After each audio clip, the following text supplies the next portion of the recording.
Hi class. In this video, I want to just briefly review the introduction chapter from Winning Grants. We will, in week 1, begin working on individual proposals. And so what I'd like for you to do this week is be sure to read the screenshots that I provided for you for the introduction chapter and for step 1, which will give you a week or so to get your textbook. For this class, we'll be writing 2 proposals. One will be an individual proposal, which we will spend most of our time working on, which will spend 4 weeks, and the second will be a team proposal, where we'll spend the last 2 weeks of class. All right. So here I've listed some keys to success for writing a proposal. What your goal is to identify an unmet community need. Sometimes grant seekers will just kind of have an open proposal, open call, but most of the time grant seekers are looking to address particular needs. And at the end of the slide, I'll show you a website you can go to begin looking for different grant seekers. You're not writing a proposal that you'll submit to an organization, but it could be useful for you to see what kinds of information organizations are looking for. And you may want to actually apply for a grant. So you want to develop a clear plan for your program or for whatever it is you're proposing, and that's what we're going to work through these 4 weeks. If you're writing to a particular funder, you want to research them thoroughly, build strong relationship with them, and so when grant seekers are when they put out calls, they want you to reach out to them, ask questions, build a relationship with them, and sometimes even grant funders, fund organizations who they already have relationships with. And so, for example, if you if you were in the business department at Huston-Tillotson, you may already have community relations with organizations in the Austin area. They may have some money that they're wanting to give to an organization, and may say, based on our relationship, based on what I know you're doing for the business department, I want to give this money to your organization. So relationship building is important for grant writing.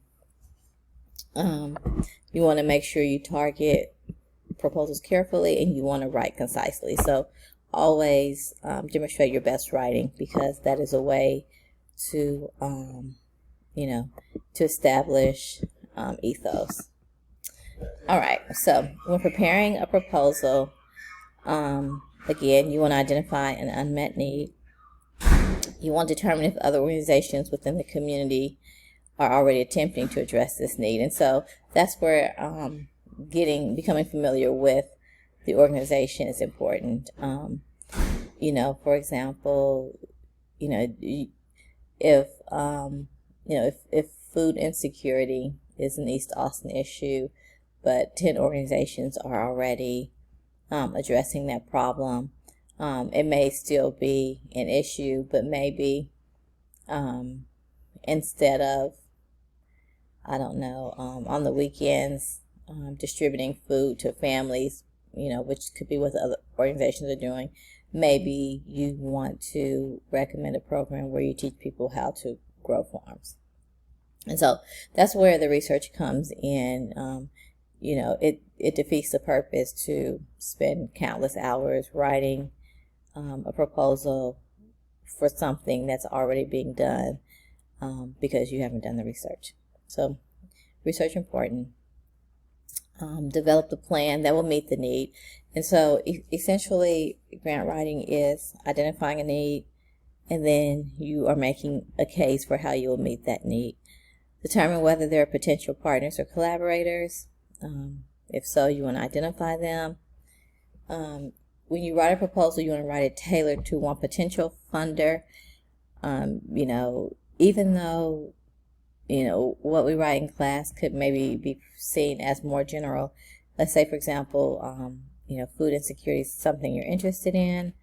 So you kind of write this general proposal based on research and statistics in the community you're interested in serving. You have this great plan for your idea, but when it comes time to submit to particular organizations, you will want to revise that to fit what it is they're seeking to do. Okay, and then of course you want to follow up. And so here's some major components of a proposal, and essentially these are the things that we will complete when doing our individual and doing our team proposal. A cover letter, an executive summary, problem statement, background, goals and objectives, strategies, evaluation, sustainability, and your budget. And week by week, we'll work through these things and we'll talk about each of them in detail. But again, you can find more information about each of these from the introduction chapter. There are basically 3 types of proposals. The first is a concept paper, which is generally a 2 to 3 page summary, submitted when the funder wishes to see a brief description. And so, for example, last semester I had a team interested in submitting to a funder, but before they could submit the full proposal and see what the full proposal entailed, they had to submit a brief summary of the need, what their plan is, how they intend to address the issue at hand. A letter proposal, typically 3 to 4 pages, description of the project plan. And many times letter proposals are more commonly used for private donors. And then you have a full proposal, which is more so what we will be working toward. And full proposals are more often requested by foundations.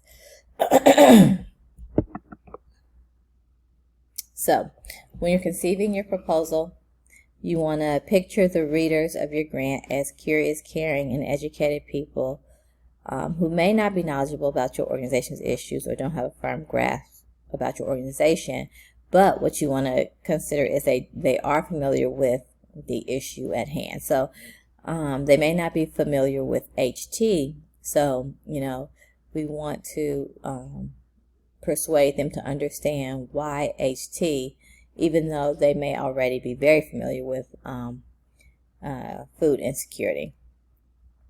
So we want to make sure we have compelling facts.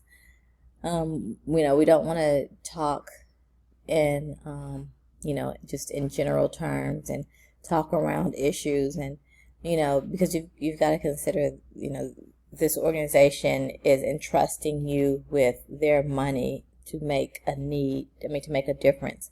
And so we want to have our facts correct, and we want to do our research, and we want to make sure our plan is explained in a way that clearly explains what it is we want to do.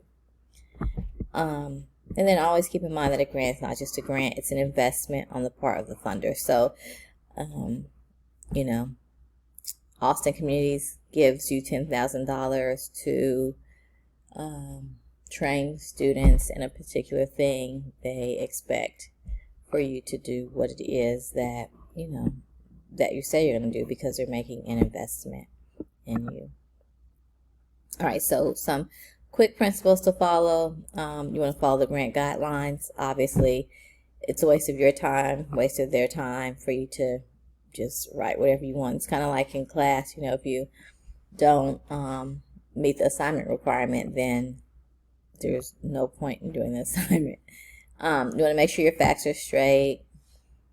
Don't make your proposal so bleak that the reader sees no point in trying to address the problem. You want to be succinct in your writing, because funders, yours might be the only one that's submitted, but then there may be hundreds that are submitted. And so, you want the grant funder to want to read your proposal. Keep in mind that many times they read the summary first before they read the proposal itself. Keep it sweet and simple, but again, you want to, meet the guidelines. Be honest. And remember that one size does not fit all. All right, so for this class, individually, you'll write a proposal based on a community need of interest to you. And then during the 2 final weeks of class, you'll work as a team to develop a second proposal. No. Okay, hold on. This is